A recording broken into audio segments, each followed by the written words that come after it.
Sahana vavatu Sahanau bhunaktu Saha viryam karavavahai Tejasvinavadhitamastu Ma vidvishavahai Om Shanti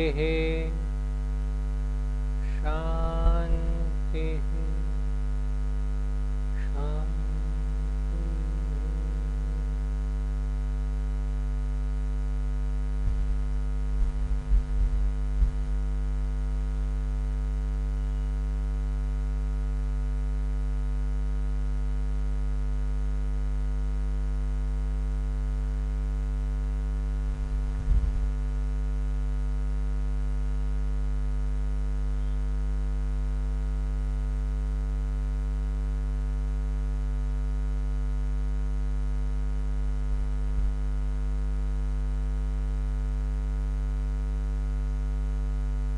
We have learned earlier, we reminded ourselves last week, and it's worth mentioning again,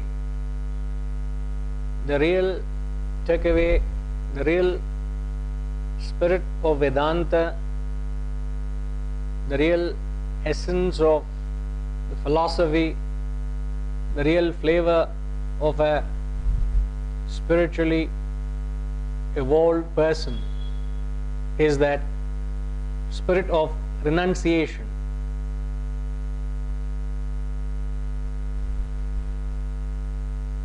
That capacity to be able to practice renunciation. And I chanted the Ishavasya Upanishad, the famous Upanishad. Tena tyaktena bhunjida magridha kasyasvidanam. Tena tyaktena. May you enjoy through renunciation. Magridha kasyasvidanam. Whose wealth are you coveting? They said, do not covet another's wealth.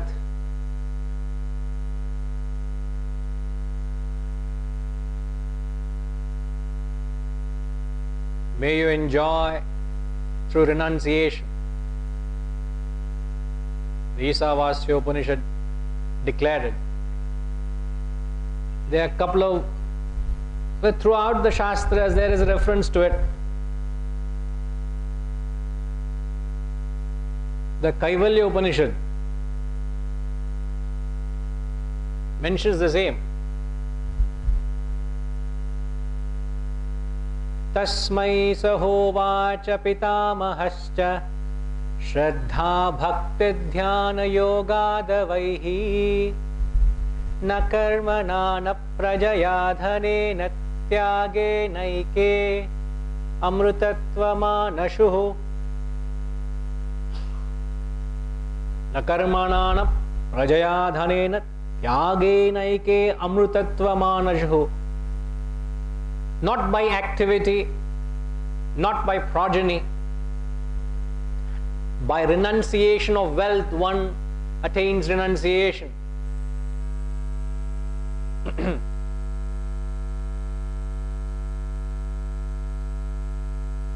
All of us are engaged in activity, not by activity, not by karma. By renunciation you attain immortality.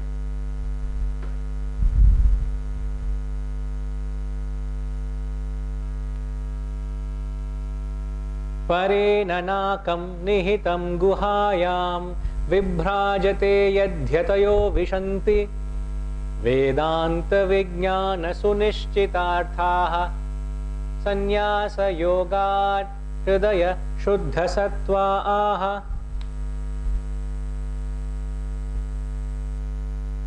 Anyasa yogat yataya shuddha sattvaha. It is the pure sattva.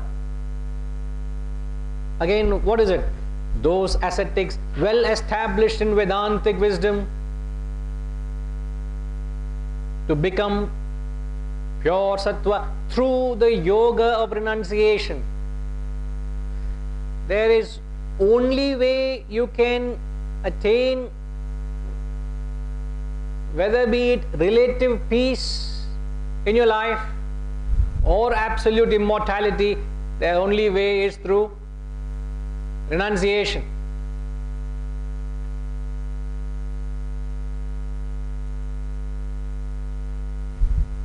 Swami Ramatirtha brings a beautiful analogy. He talks of a person running hard. He's running. And he's running and running and trying to catch the shadow of his own head.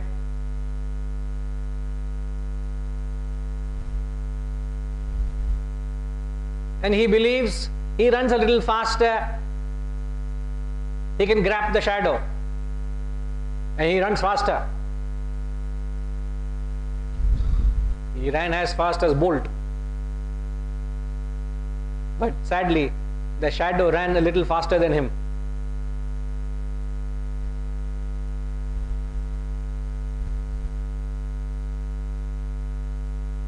So he says, he draws a comparison. Running after a shadow is trying to run behind the worldly desires, the worldly aspirations, to find that peace and happiness for yourself. And he says, it's like the worldly desires are like catching the shadow of your own head. He says, the shadow of worldly desires. Look at the analogy, the way he puts it. The shadow of worldly desires. The further you run, the further it gets away from you. It eludes you. It evades you. You miss it. How long have you missed it? How long have you missed it? Thus far you have missed it. Even further you shall miss it. If you continue that way, you keep running further and further, it keeps evading you. What evades you? Your own peace and happiness evades you. As long as you keep running outright, it's like trying to catch the shadow of your head there. But then he advises, stop and start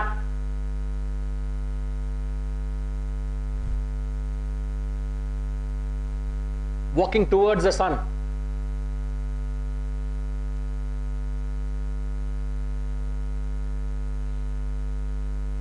You are running away from the sun. You are trying to catch the shadow of your head. You are trying to further away. You will never get it. He just says, stop and start marching towards the sun. That which you have been chasing starts chasing you. Feeling la? Correct? Marching towards the sun is marching towards your own self, the truth, the reality, the consciousness. And he says, that is renunciation. Renunciation is to march towards the higher, is to embrace the higher values, is to progress towards the higher. And the moment you do so, instantly the worldly desires, all that you have been chasing, instantly start chasing you. In fact, please have me, possess me and enjoy me. The whole thing turns upside down.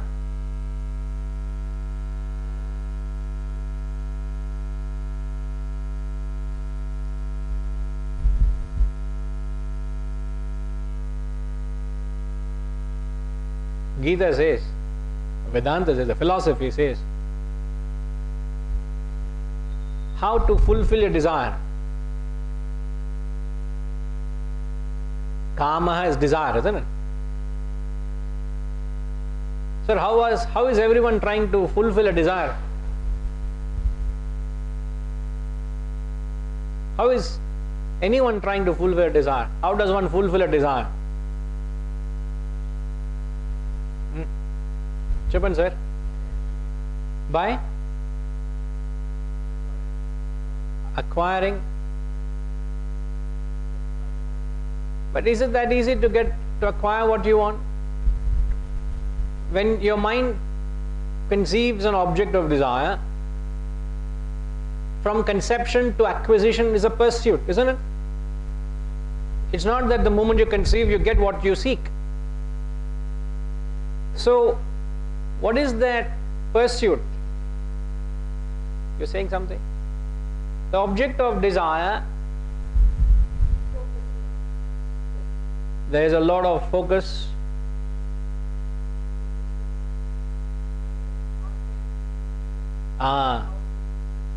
There is a lot of thought. It consumes your time, your energy. Your mind is overwhelmed with that object of desire, so much so you don't think of anything else but what you desire. And the very thought of that starts causing a lot of agony, a lot of unhappiness, a lot of dissatisfaction because you don't have it yet with you. It could be an animate or it could be inanimate. It could be a dead object, or it could be someone animate, means you're fallen in love with someone and you long for that person's company. You want that emotion from that person. You want that companionship. You want that love and concern. You're longing for that. You desire to be in that person's company. You don't have it. So the very absence of it creates a lot of restlessness, agony, unhappiness. So the journey to get the object of desire is not easy. Isn't it, sir? It's not that the moment your mind entertains a thought, you get it. Nay, not so. Now what the Shastras tell us is, you want to get anything in life, you want to achieve anything in life,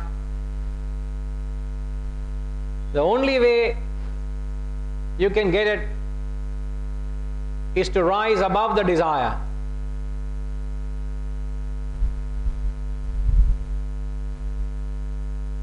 Because the moment you keep chasing it, it keeps eluding you. You want power, you want recognition, you want name, you want following, you want wealth, you want something out there. As long as you are following it, like the shadow of your head, it recedes, it gets further and further away from you. You want to get it. If you have the capacity to look away from it, turn away from it and say, no thank you, which is nothing but rise above the desire, the object of desire seeks you. That is renunciation. So renunciation is in fact not renouncing anything. What is renunciation? Renunciation is actually turning towards the sun, is just looking towards the higher,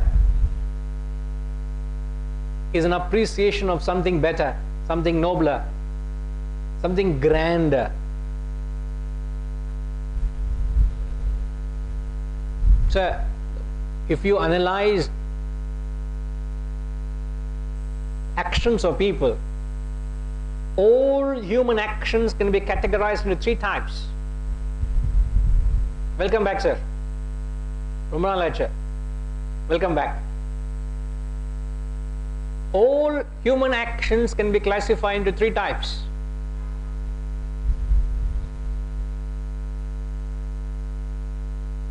First is an action performed with a selfish desire. An action performed with a selfish motive.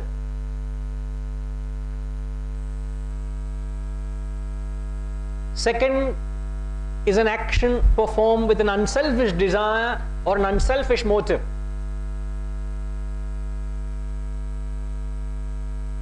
And the third is an action performed with no desire or no motive. It is called selfless actions. Three types of actions possible.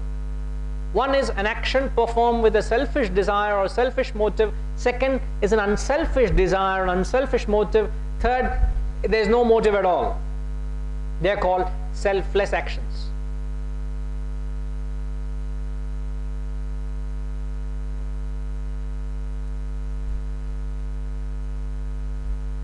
Predominant proportion of the society is selfish. Predominant. Society is selfish.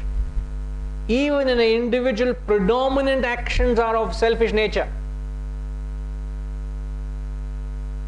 What is in it for me? If I perform an action with the thought, how will that act benefit me?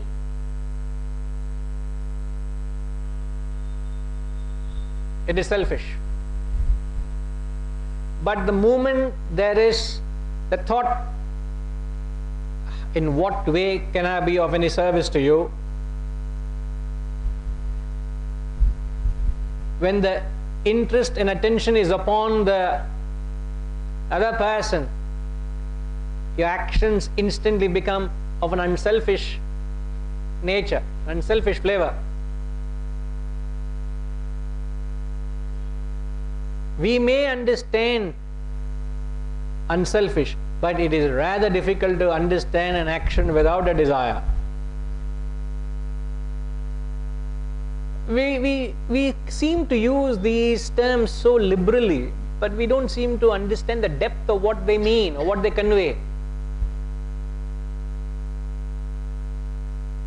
How to perform an action without a desire?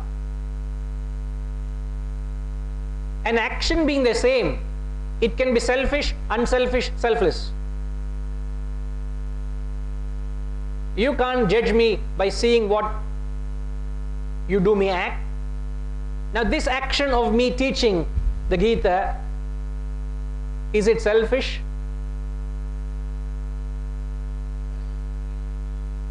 Is it unselfish?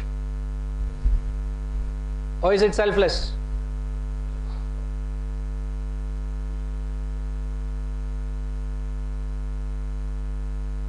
Vanditara. We feel your presence. Welcome.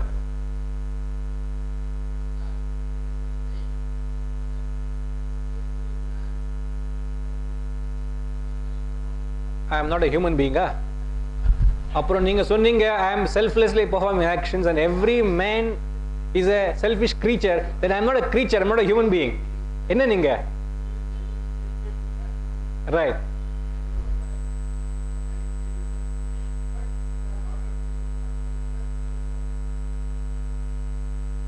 So what I am trying to, the analysis and what I am trying to highlight is, it is very difficult to assess a person by what you see him act. I don't know on what basis you say my actions are selfless. I don't know. I am not saying it is not. But I am only putting a question mark there. I am asking you all, what basis you categorize an action? Action being the same, I could be doing it for a selfish purpose. Perhaps I want a recognition from this action. Perhaps I want to create a following or a name for myself. Or it just gives me an opportunity to inflate my ego because you have given me a platform. Isn't that possible? It's very much possible. So the act of me talking on the Gita doesn't make it any divine. There's nothing great about it. Or I could be doing this act of wanting to help you all. Here is a knowledge which has immensely benefited me, and I believe there is no reason why it should not benefit you all. Not just you all, it should help a cross section of people at large. And if that is the desire that drives me, inspires me, motivates me to work and deliver this message with the only intention that I can serve not just you all, but a large section of people. If that is the intention that is driving me, that is unselfish. But then selfless action, it is not understood.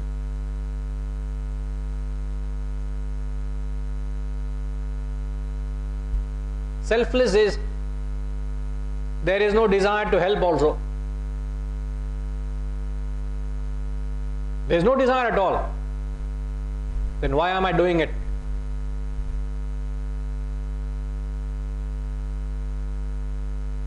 I am duty bound. I am just doing my duty. I have no intention in it.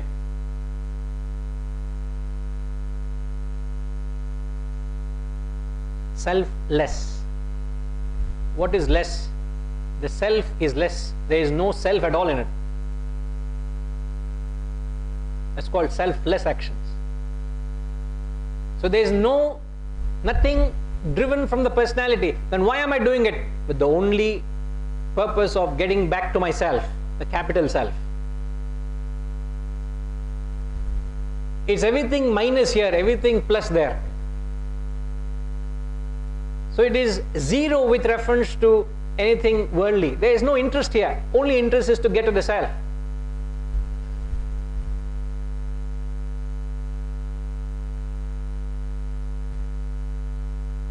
Now why I got into this is, all your life you're trying to pitch up a desire and keep following it, chasing it. So wouldn't you agree with me that one is leading a selfish or a self-centered life? Now what is that one tool or one aspect that is required or that is going to pull you out of this selfishness? So how to come from selfish to unselfish? Unselfish is the medium, the way, the stepping stone to reach that selflessness. The other day I had a visitor at home, a relative, a visitor, a well-wisher, family member. And all throughout, the only discussion was of acquiring.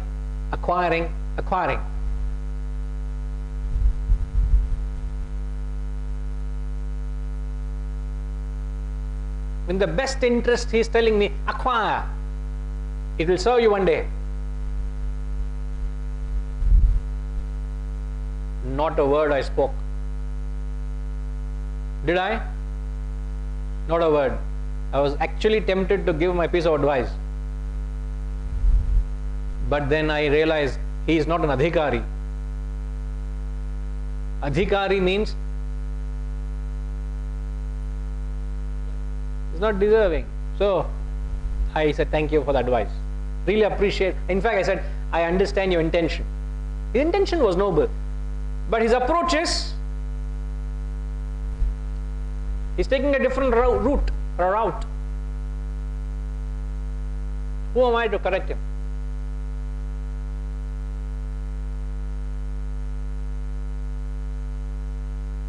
So when a person is selfish, he is driven by the whims and fancies of his mind.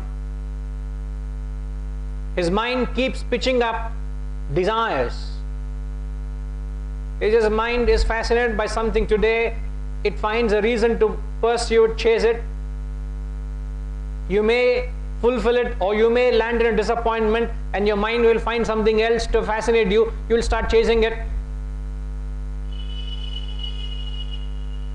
Shanti, shanti. Not required. Honking at below. That's the life, sir. So if you're leading a selfish life, your life has no direction or dimension, as they say. Manish, if you are pursuing your mind, if you are leading a selfish life, your life has no direction. Because you can never predict what your mind will be fascinated with. Isn't it? It starts chasing it. Now, how to come out of the clutches of this mind? Which is going to, that pursuit is insatiable. If you don't consciously realize it, it is very unlikely you can come out of the clutches. And I only felt very sorry for him other day. I could help him, but I was totally helpless.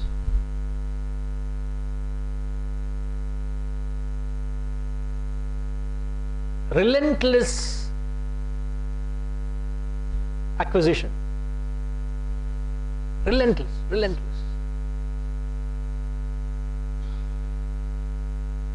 How to come out of that?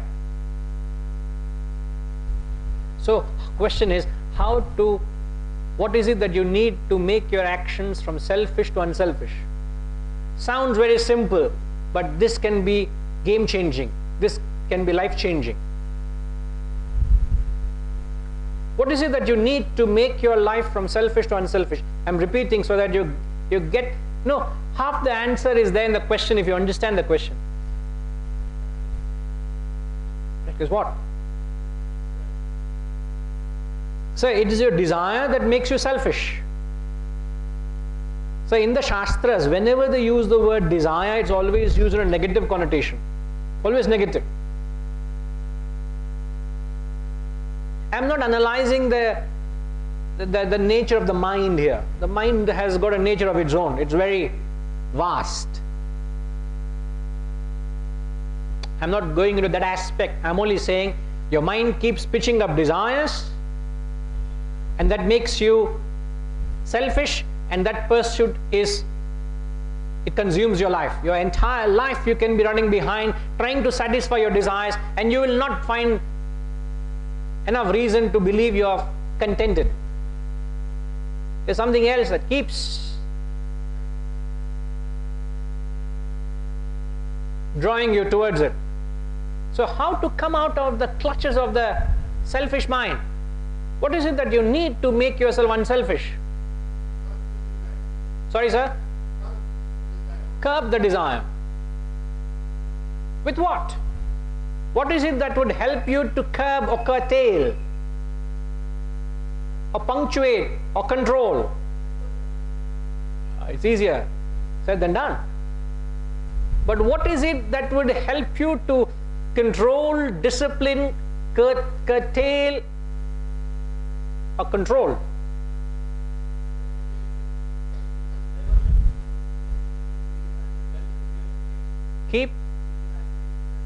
You keep re-evaluating your desires.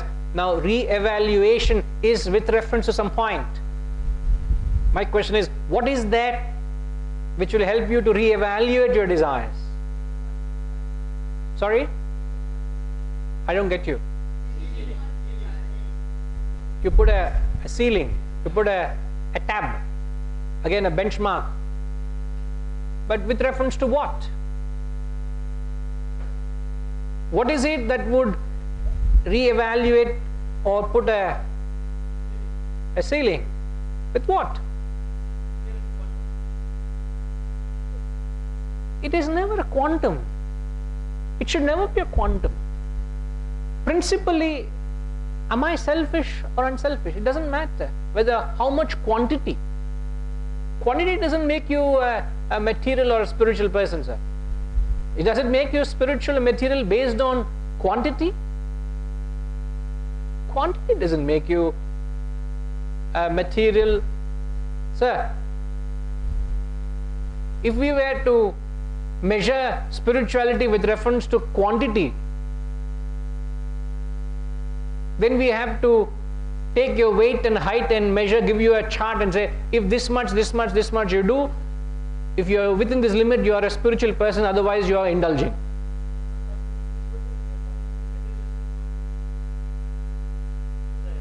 Yeah, but is it quantitative? How can you quantify a desire? Sorry, sir? Could you explain yourself? Only to understand you further. Yes. Yes. Yes. Yes. Uh-huh.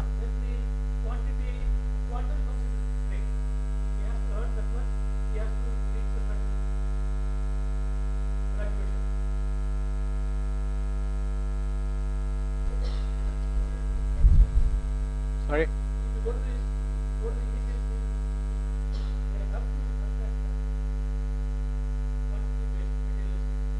Sir, quantity, whether it makes you rich or poor, is based on how much desires you have. So if I have 10,000 rupees with me, would that 10,000 make me rich or poor?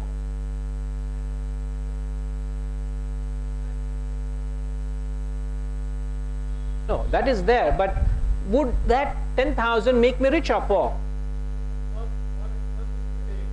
No, I'm trying to analyze with you, sir. When you say quantitative, if I'm earning 10,000 rupees a month, that makes me rich or poor based on how much desires I have. Does 10,000 quantum, how much of it can it satisfy my desires? If my desires are at the cap of 45,000, 50,000 desires I have, but I only have 10,000, I'm a poor person. But if my desires are at 3,000, but my income is 10,000, I'm a rich person. So quantitative will have no reference to you, will have no measure to your happiness quotient if you are not able to calibrate it with reference to your desires.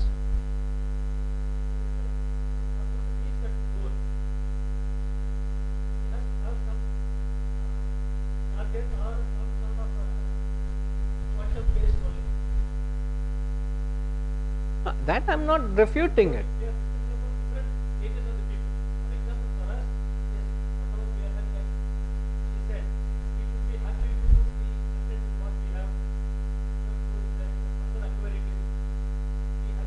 How does the principle of light change with reference to age? I don't understand.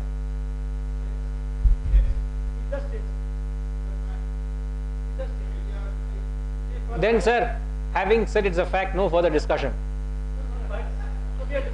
Once you say a fact, it is a statement of fact, and there is no further discussion to it.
Understood. It was understood, I said.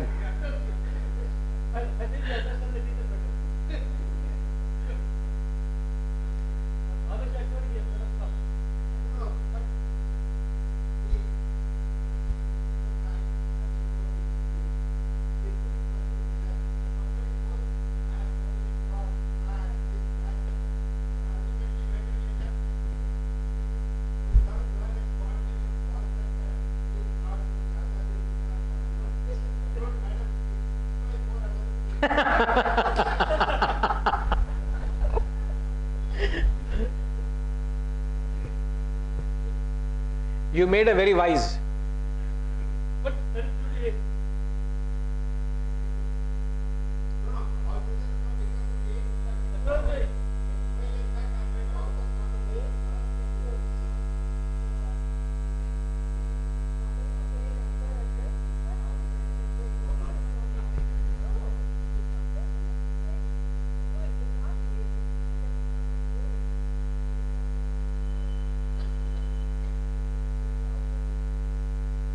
No, the different opinions make it very interesting. That's all I can say.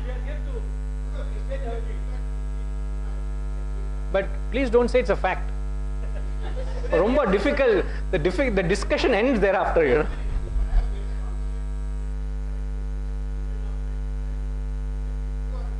I appreciate. Sir, the Sir,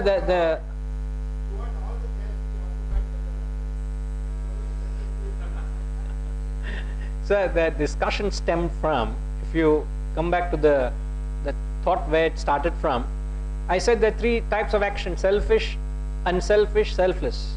I said your mind pitches up insatiable desires and you keep chasing them, that is selfish. We did not talk about quantitative, we did not talk about satisfaction, but the fact that we did mention of it, you must understand there is no satisfaction in a selfish pursuit. Whether you can be as old as Vaishnavi or as elderly as anyone here. Mr. Rajagopal, sir. Yes, sir. Ninga. Eldest to the youngest, the principle thumb rule remains the same. As long as you are selfish, you will not be happy. Perhaps the youngest girl here, a relative of mine came other day, realized that she has an interest in music, and he said, your dream should be to go into the College of Trinity in London. That's where the best of musicians have been groomed. That's a platform perhaps you should pursue. Now he is put a thought into her. She's already saying, I want to go to London. I'm not saying right or wrong. If she wants to pursue music, perhaps that is the most prestigious institution which could nurture her talent. But then that comes with a price. She must also understand she has to calibrate her desire with reference to her capacity. But if she has pitched up that college as a